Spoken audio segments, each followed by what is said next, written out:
डीडवाना के ग्राम ललासरी से एक प्रेरक खबर सामने आई है। इस गांव की सरकारी स्कूल में सफाई का काम करने वाली दो बहनों की शादी पूरे स्कूल स्टाफ और गांव के लोगों ने मिलकर की। शादी के लिए स्कूल परिसर में ही मंडप बनाया गया, जहां दोनों बहनों ने अपने पतियों संग 7 फेरे लिए।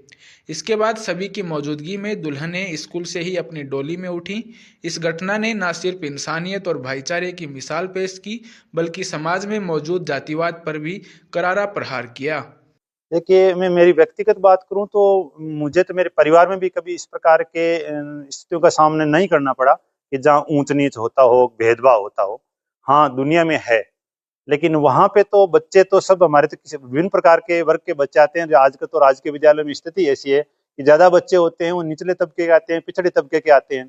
तो वहां पे इस तरह का भाव और गुरु के द्वारा तो इस प्रकार के भाव की कल्पना ही नहीं की जा सकती। लेकिन सामान्य आमजन की बात की अपन बात करें तो वहां पर जरूर इस बात की स्थिति है।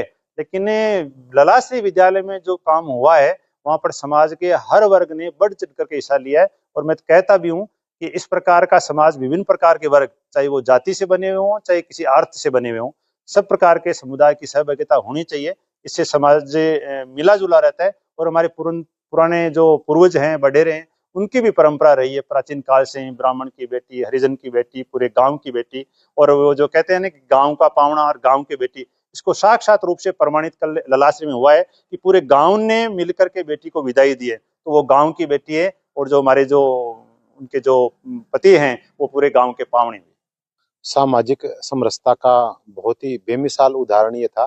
परसों के रोज मेरे पास विद्यालय से दो अध्यापक गण आए और जैसे ही उन्होंने इस कार्यक्रम के बारे में बताया, तो हालांकि व्यस्तताओं के चलते मेरी थोड़ी सी जाने की रुचि कम थी, लेकिन जब उनके कार्यक्रम के बारे में जाना तो मुझे बहुत ही ज्यादा अच्छा लगा। चूंकि मैं भी एजुकेशन से जुड़ा हूँ, 5 साल पहले सेवा में, पुलिस सेवा में आने से पहले मैं शिक्षा विभाग में था।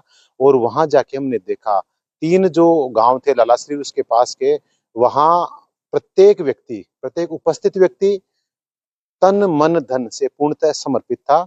और संक्षेप में ये कहूंगा कि अगर वास्तव में कल जैसा कार्यक्रम ललाश्री में हुआ, अगर सब लोग भावनात्मक रूप से इस प्रकार सोचने लग जाए, तो निश्चित रूप से राम राज्य ही आएगा।